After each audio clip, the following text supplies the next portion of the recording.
కాబోతుందా భారతదేశ stock market కి 1.5 year గా చాలా మంది కూడా ఈ 1.5 ఇయర్ లో వచ్చిన వాళ్ళైతే అసలు stock market waste, gold and silver better, దానిలో ఇన్వెస్ట్ చేస్తే బెటర్, ఇంకా దేనిలో ఇన్వెస్ట్ చేసినా బెటరే అనుకునే సిచ్యువేషన్ వచ్చింది. ఇప్పుడు ఆ పరిస్థితి మారుతుందా ఈ డీల్ వల్ల? ముఖ్యంగా ఫారెన్ పోర్ట్ఫోలియో ఇన్వెస్టర్స్ ఒక్కటండి, అంటే ఫారెన్ పోర్ట్ఫోలియో ఇన్వెస్టర్స్ మన ఇండియా నుంచి వెళ్ళిపోయారు భారీగా. అంటే మీకు చెప్తాను, లాస్ట్ ఒకటి రెండు నెలలు తప్ప ఈ 20 నెలలో ప్రతి నెల నెట్ సెల్లర్స్ గానే ఉన్నారు, నెట్ సెల్లర్స్ కొన్నారు. ఇంకా చెప్పాలంటే లాస్ట్ 6 నెలల్లో 1,87,000 కోట్లు అమ్మారండి. అంటే లాస్ట్ 6 నెలలు జూలై నుంచి చూసుకుంటే ఈ రోజు వరకు ఏ నెలలో వాళ్ళు కొనలేదు, అలా అమ్ముకుంటూ పోయారు. ఇంకోటి ఏంటంటే ఫారిన్ పోర్ట్ఫోలియో ఇన్వెస్టర్స్ మన ఇండియాలో వాళ్ళ హోల్డింగ్స్ ఇప్పుడు చూస్తే హిస్టారిక్ లోలో ఉంది. ఇప్పుడు ఎవరు ఎక్కువ ఉన్నారంటే డొమెస్టిక్ ఫండ్స్ ఎక్కువగా, అంటే మన కంపెనీస్ లో పెట్టుబడులు పెట్టిన దాంట్లో ఎక్కువగా ఎవరున్నారంటే డొమెస్టిక్ ఫండ్స్ ఉన్నాయన్నమాట.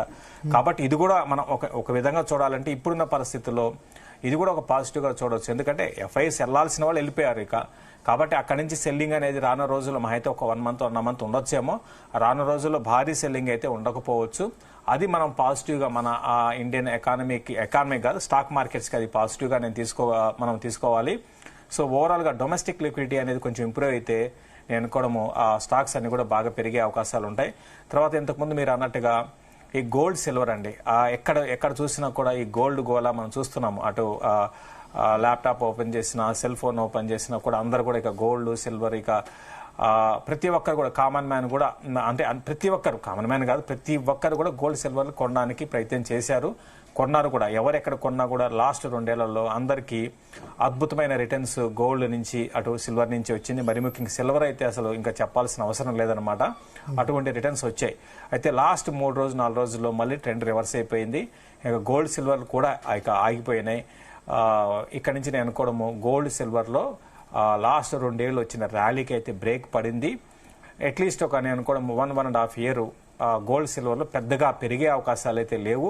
అంటే రీసెంట్ హైస్ ఏవైతే ఉన్నాయో అవి దాటి అక్కడి నుంచి ఇంకా పెరిగి మంచి రిటర్న్స్ వస్తాయితే అనుకొని ఇక్కడ స్మార్ట్ వర్క్ చేసి గోల్డ్ సిల్వర్ లో ఇన్వెస్ట్ చేసిన, అంటే ప్యూర్ ఇన్వెస్టర్ పరంగా లైక్ ఈటీఎఫ్స్ కొన్న వాళ్ళు కావచ్చు, దాంతోపాటు ఈవెన్ బయట కూడా ప్యూర్ ఇన్వెస్ట్మెంట్ పరంగా కొన్న వాళ్ళు గోల్డ్ సిల్వర్ లో ప్రాఫిట్ బుక్ చేసుకోమని చెప్తానండి. అంటే ఇప్పుడు ఆల్రెడీ పడ్డ తర్వాత ఇక్కడ ఇంకా పడేందుకు అవకాశం ఉందా? అంటే ఆల్రెడీ పడ్డాయి, కానీ ఎంత పెరిగాయి ఎంత పడ్డాయి అని చూసుకోవాలి. బట్ ఈ రోజు మళ్ళీ 5% గోల్డ్ పెరిగింది, సిల్వర్ 10% పెరిగింది.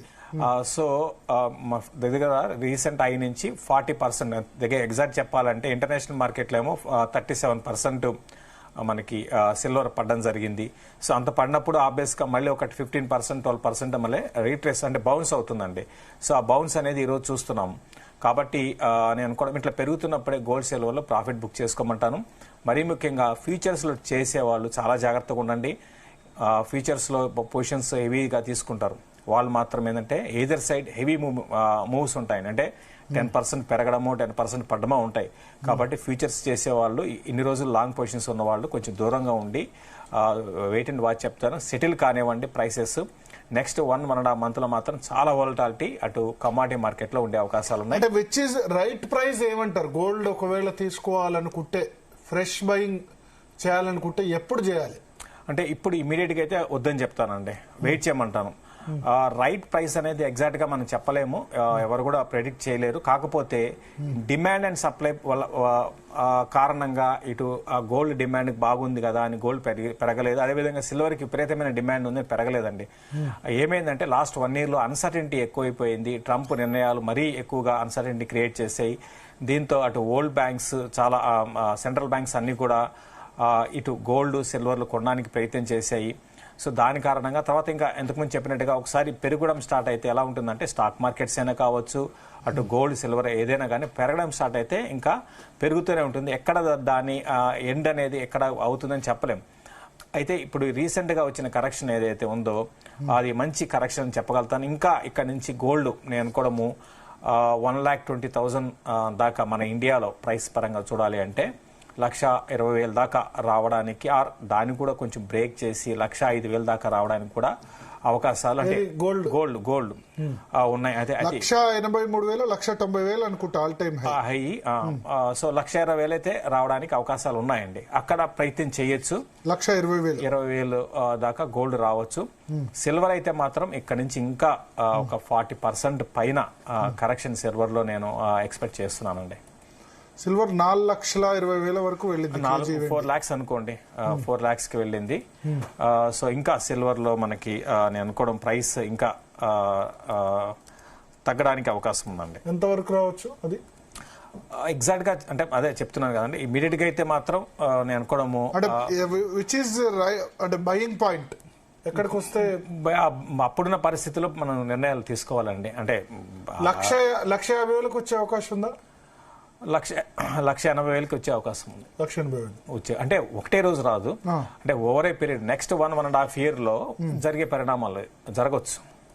అది సో 1,80,000 వచ్చినప్పుడు కొనుగోలు చేయొచ్చా? అప్పుడు పరిస్థితులు అది మన అది కొంతమంది అంటారు కదా అసలు సిల్వర్ కొన్ని సంవత్సరాలు పెరగకుండా అట్లే ఉన్నాయి. అందుకే చెప్తున్నాను ఇప్పుడు వీటి జోలికి వెళ్ళాకండి, కొనాకండి. ఎందుకంటే ఇరుక్కుపోయారంటే బంగారం వద్దు, వెండొద్దు. ఎందుకంటే ఒక బ్రహ్మాండమైన బుల్ ర్యాలీ వచ్చింది.